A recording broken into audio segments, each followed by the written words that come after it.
Hello. I'm the theoliverpickard, and today I'm going to be testing and reviewing this GoPro Hero 8 Black. This is not a sponsored video. GoPro is not paying me in any way.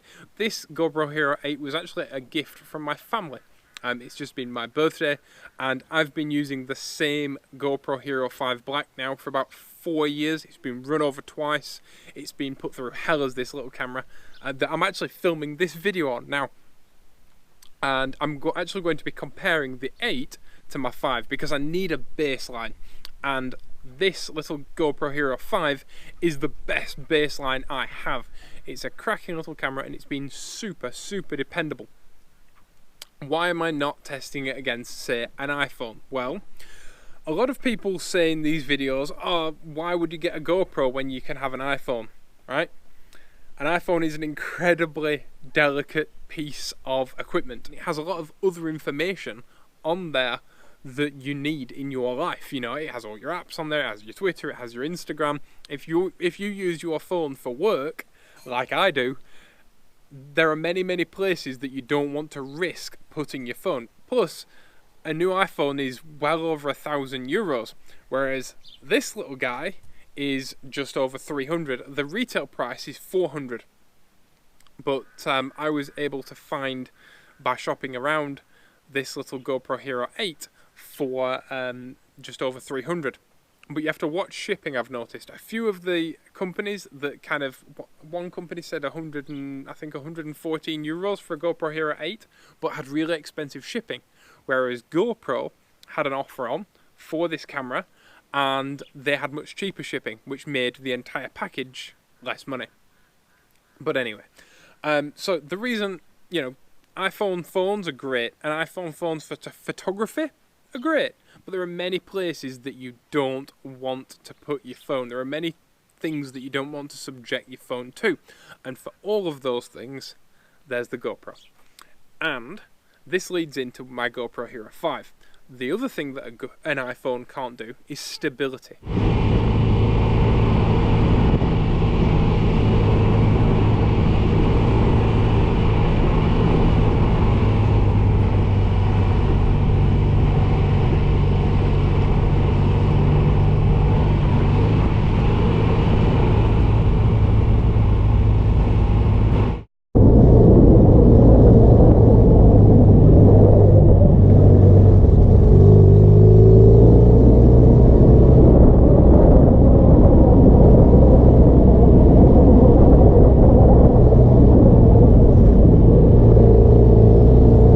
Stabilization, shake resistance.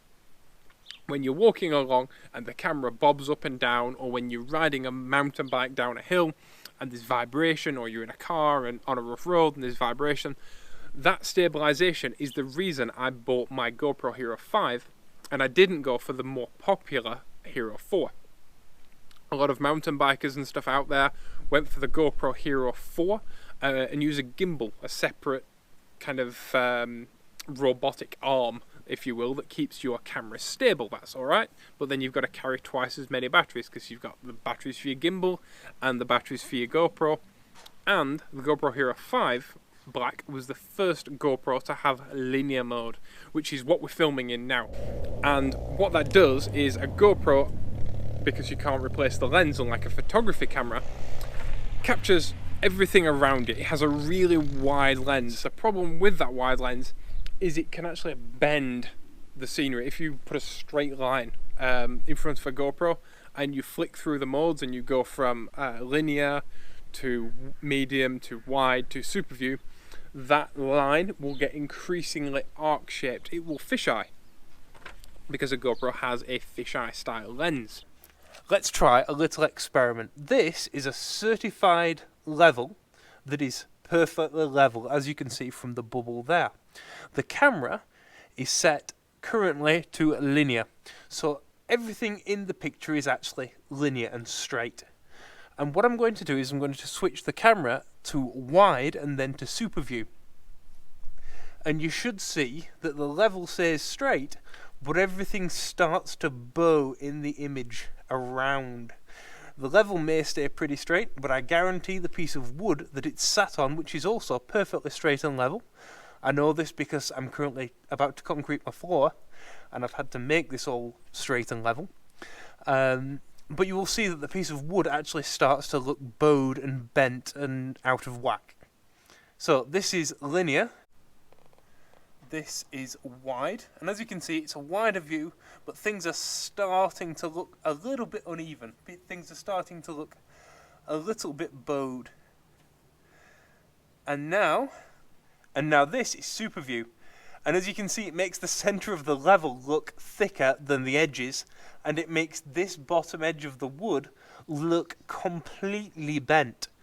It completely deforms the world to the shape of the lens. Now, obviously, this is the most extreme example I could possibly create to show you what a fisheye lens does. But it is a fantastic tool used in the right place. And because of that, linear mode is great for doing things like this. If I'm sat here talking to you, you need linear. Otherwise, it can look a bit odd. In fact, I once accidentally left my GoPro on super view and filmed a tour of my house, and I looked like I had really short legs. It looks odd and it bends reality, and for kind of any sort of talking to camera like I am now, you need linear mode. So that's why I got my Hero 5 originally and not a Hero 4. And that's why I'm testing this camera against that camera, because this was the first camera to have all the features that my GoPro Hero 8 has now much evolved. So let's get stuck in to the features of the GoPro Hero 8 Black. On first glance, it looks a little bigger than the 5, 6 and 7, because the 5, 6 and 7 all share the same body. This doesn't. It's been changed. But it looks bigger until you put the 5, 6 or 7 in one of these frames. This is the frame that the older GoPros live in. The ones before that live in a different frame that's transparent. But this frame has been the bane of my existence for quite some time. It's an absolute nightmare. It's a pain to open. It has this little catch that's really annoying, always feels like it's going to break. Hasn't though, I have to say. And you have to wiggle your GoPro in, and if it's an external microphone, you have to unplug the microphone to take the camera out when you change the battery.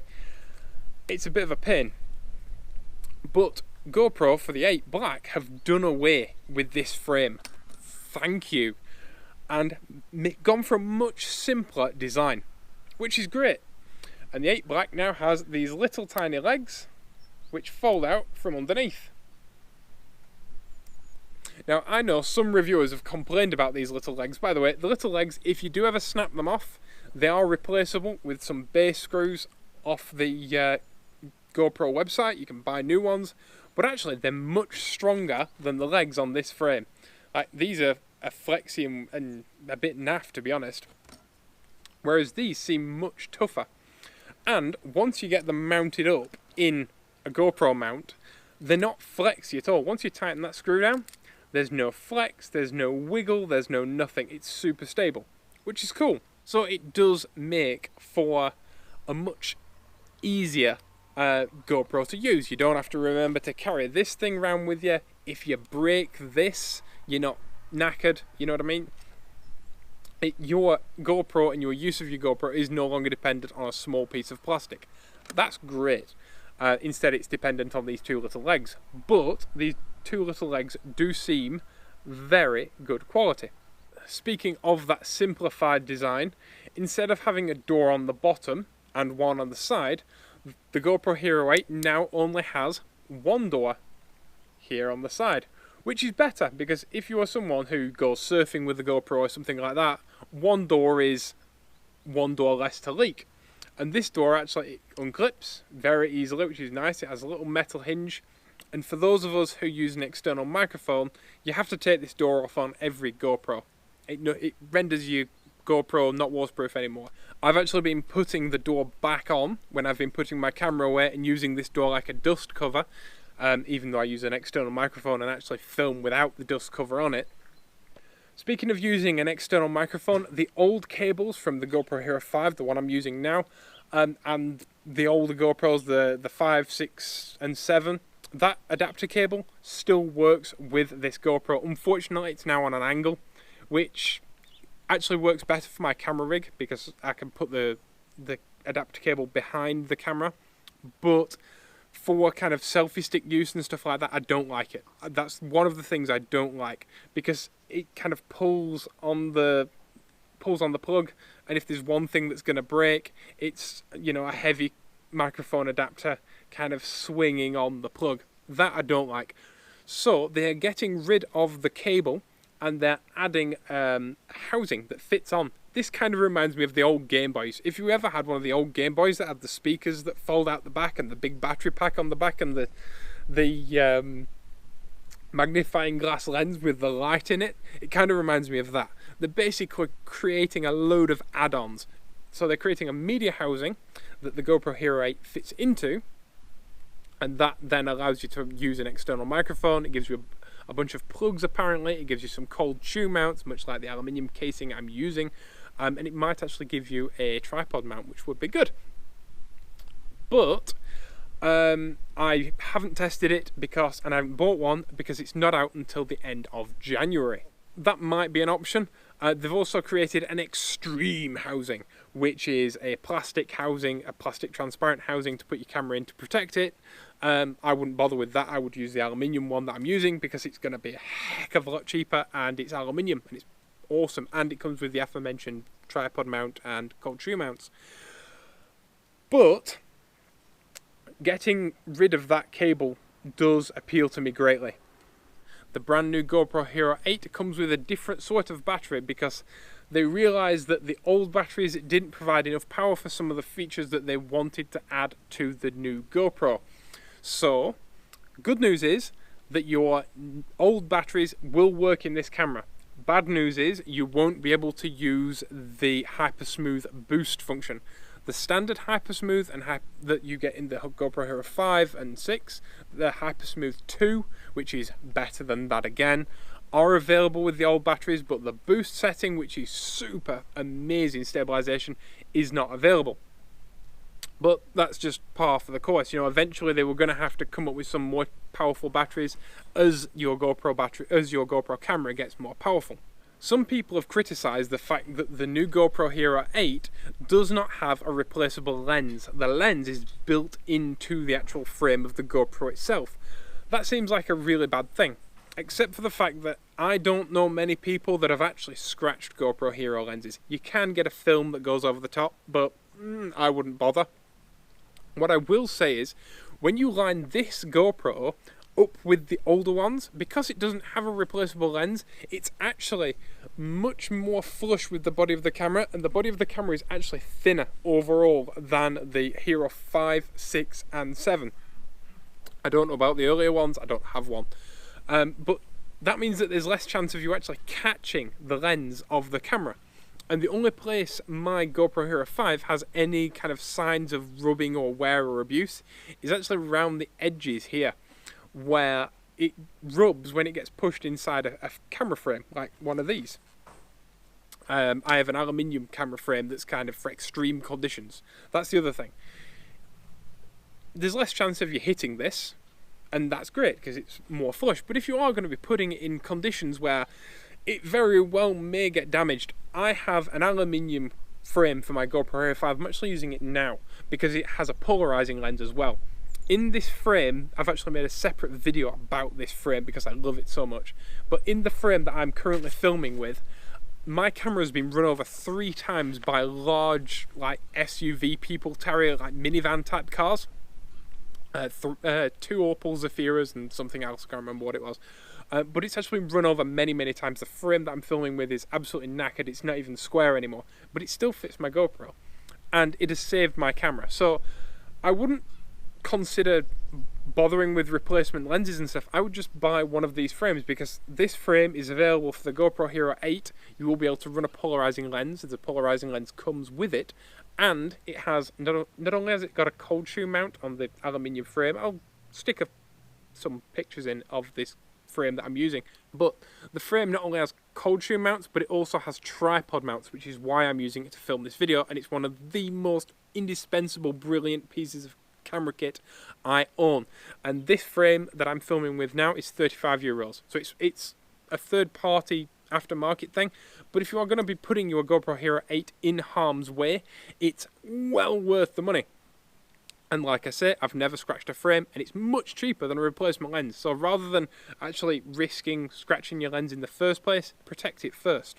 Speaking of the simplified design, this GoPro has a feature which I haven't seen anyone point out yet. If you get a GoPro mount, you can now place... Oh, you need two hands. If you're doing it with one hand, it's kind of annoying. But if you put the GoPro in, this is just the buckle mount that actually comes with the GoPro, you can actually bend it right back, which you can't do on any of the old GoPro frames. You can bend it right back that way, or if you put it in the other way around, yeah, check that out, which allows you to mount your GoPro in many, many places where you couldn't mount it before, and this just shows how stiff those legs are. Like, they're great, they're brilliant. I really like that. That's superb. Because if you get the old GoPro frame, I'll just show you the difference. Same GoPro screw, same GoPro accessory. You bend it to that, and you're done. And the frame hits, the actual hinge on the frame hits. So you can't mount the GoPro in the same place. If you put the buckle vertically, that's all you've got.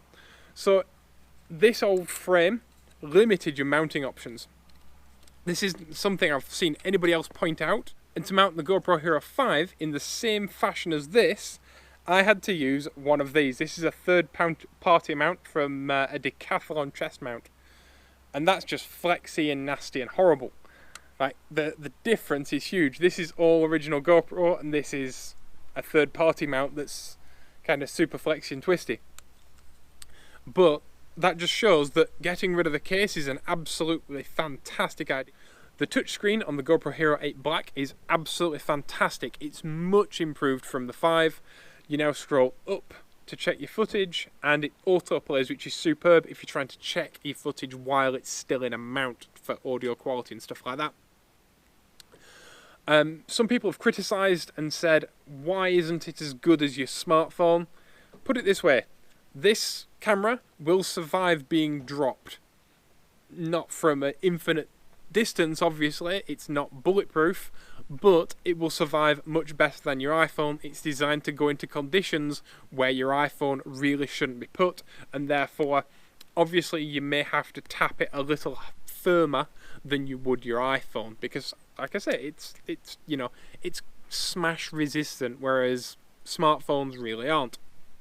Going on to one of my favourite parts of the GoPro Hero 8, the Hero 8 now has a bunch of presets. These are kind of recommended settings by GoPro for kind of cinematic and action use and stuff like that. So if you've just bought it, got it out of the packet, and you're testing your GoPro for the first time, they're a great place to start. However, camera settings from factory are always terrible.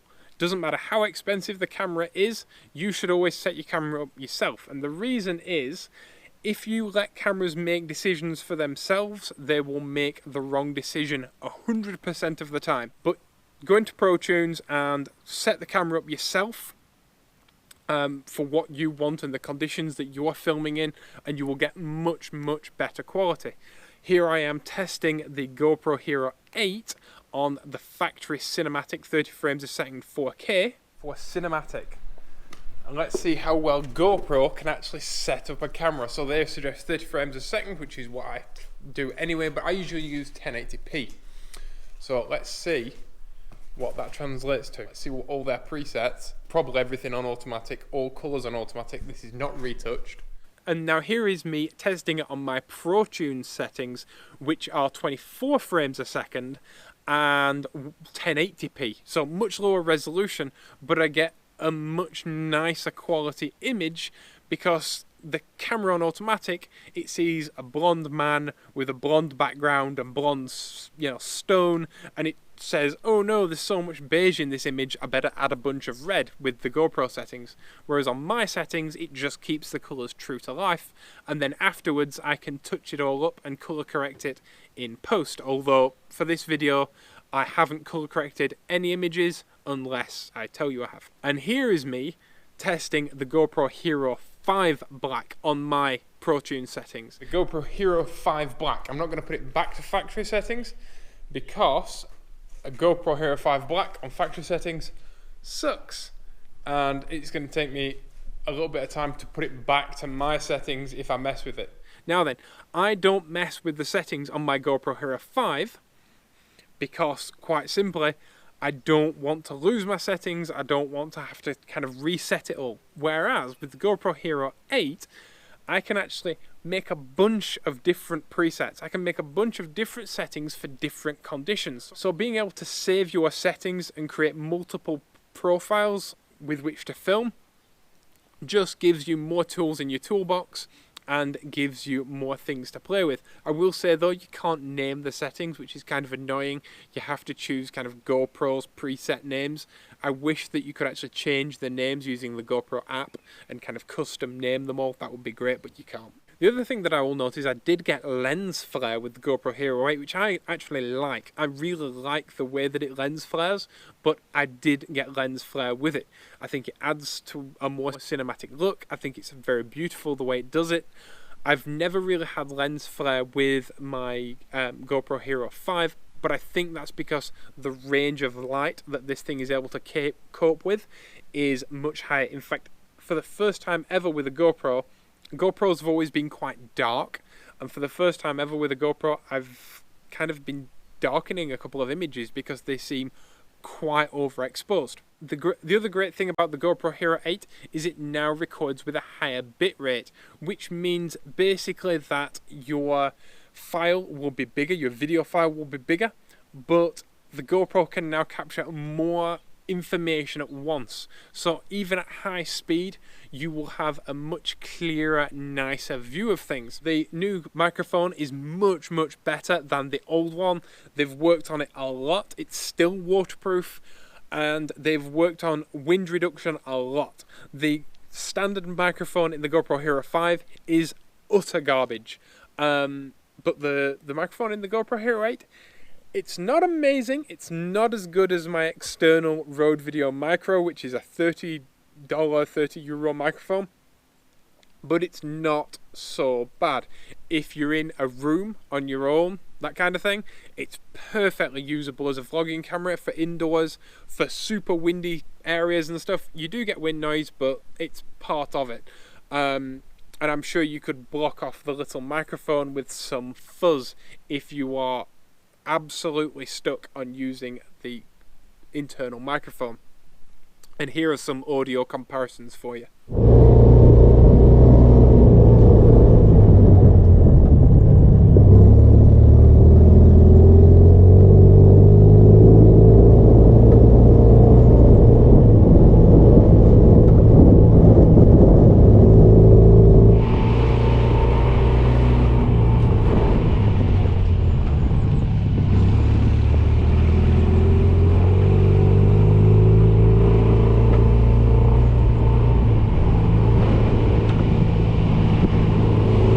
Both these comparisons, by the way, were shot on linear with roughly the same camera settings from the GoPro Hero 5 and the GoPro Hero 8, both on 24 frames a second and 1080p. Another one of my favourite features of the new GoPro Hero 8 Black is the fact that you can do slow motion on the fly. There's a little tiny button that looks like a snail, and while your camera is set up without going into your camera settings, you can actually click that little snail and it will allow you to shoot in slow motion straight off. So you just press the button, press record, and it records in slow motion. But in editing, you can actually go back and remove the slow-mo if you want and play at regular speed, which is absolutely great to have that dual option, especially if you don't know what you're going to be filming. And here is an example of being able to use the slow-mo setting on the fly rather than going into the camera settings. Here I've shot both pieces of footage on the 5 and the 8 with 1080p, 24 frames a second, but I've had to slow the GoPro footage down from the 5 in editing, whereas with the GoPro Hero 8 I was able to do it on the fly, and you can see how beautifully smooth the 8 is and usable, whereas the GoPro Hero 5 footage is just pointless. It looks like security camera footage.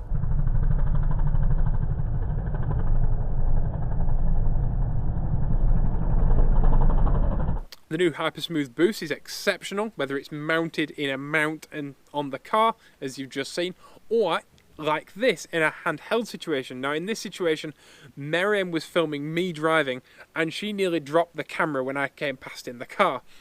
And this footage would have been absolutely unusable on the Hero 5, but on the Hero 8, the stabilization saved it.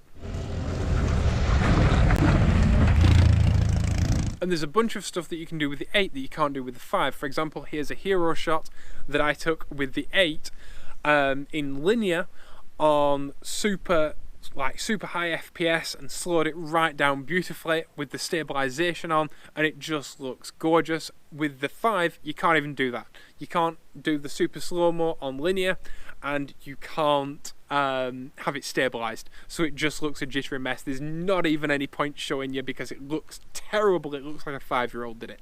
Whereas with the GoPro Hero 8, it looks like you've used a $4,000 camera with a full stabilization rig, and it just looks gorgeous.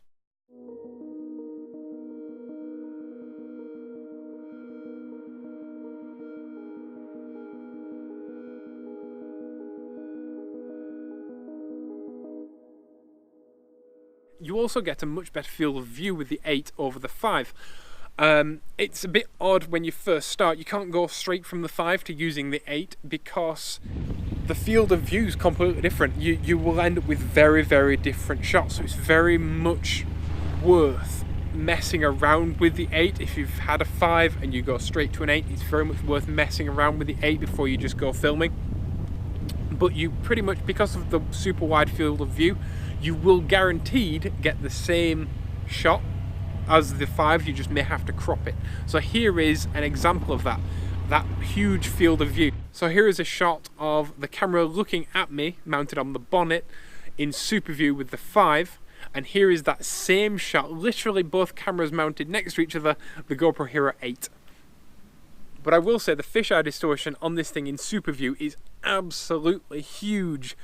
And I've never ever used wide on my GoPro Hero 5, whereas with the GoPro Hero 8, I will be using wide for any view of kind of filming outwards with my car that has my headlights in it. Because as you can see, it aimed my headlights completely inward of each other. It's that curve that I talked about in the beginning of the video, and it bends the view.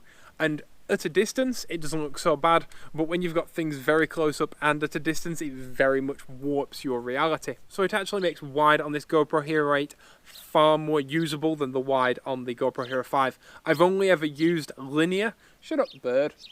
I've got a really noisy sparrow.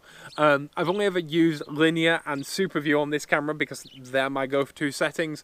Whereas on this camera, I will use super view when I'm mounted inside the car, but when I'm looking out, I will use wide possibly, or linear. Now I know a lot of people out there won't be cross-shopping the GoPro Hero 5 and the GoPro Hero 8, but I've used my 5, one because I have it, and two because it gives a really good illustration of kind of where we've come from to where we are, especially if you're brand new to GoPros and you've never messed around with them before. But a lot of people will be cross-shopping the GoPro Hero 7 and the GoPro Hero 8.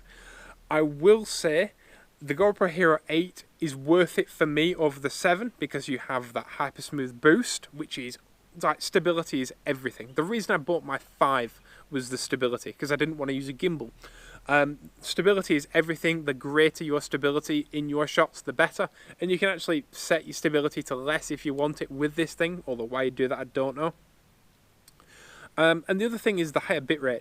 So you're going to, if you're filming at speed, if you're a mountain biker or a cyclist or anything, if you're doing anything at speed, having that higher bitrate means the camera will get more detail of your surroundings at speed. This can at times look a little bit floaty and can get rid of some of that sense of speed, but it does create a much more beautiful cinematic shot, and in my opinion, it's well worth it for the money.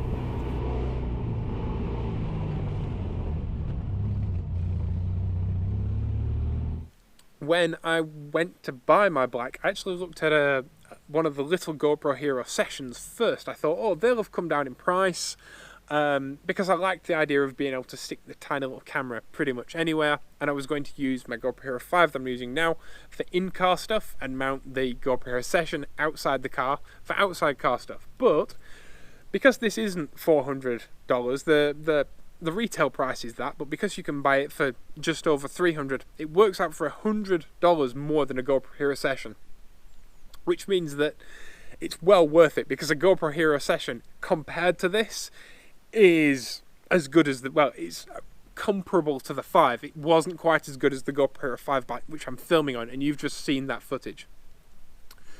So for a little more than a GoPro Hero session, this thing is awesome. So in my opinion, the GoPro Hero 8 has now made every GoPro before it absolutely pointless. There will be some people who stick to their GoPro Hero 4s on gimbals, but to be honest, that's a very finicky tool to use, whereas for 99% of us, this does 99.9% of the job while being waterproof unless you're using an external microphone. The ability to use that media housing and the new add-on external screen that they're going to put, so you can have a forward-facing screen on a GoPro, finally, that's huge. And like I say, I think it makes all the other GoPros before it obsolete. The GoPro Hero Max, which is supposed to be this camera taken to the max, actually has a bunch of settings and a bunch of limitations, which this camera doesn't have. So unless you're doing GoPro 360 stuff and you want a 360 camera, don't buy the Max, buy this, and then get the add-on screen later. So yeah, that's my opinion. It's absolutely superb, and like I say, it pretty much makes every GoPro before it obsolete, and GoPro are going to have to work very, very hard to better this camera for the next model. But I'm not worried about the next model, to be honest, because this is superb, and I think I'll be using this for quite some time to come. I prefer the quality of it. It feels like a nicer quality thing over my 5, even though my 5 is very good. I'm not worried about the lens. The battery life seems very comparable to my 5, even with an external microphone, all that jazz. So yeah, massively happy. Thank you all for watching. If you have any comments or questions, please leave them down below. I always read all the comments, and if there's absolutely anything I can help with, I'm always happy to. If there's any advice I can give, or if there's any questions I can answer, I will always do my best to do so. If you want to see more videos like this, please click subscribe. It's just on the way, like just past the other side to the like button, and just on your way to the comments. Thank you very much for watching. Please be awesome to each other, and I'll see you all in the next video. Bye bye.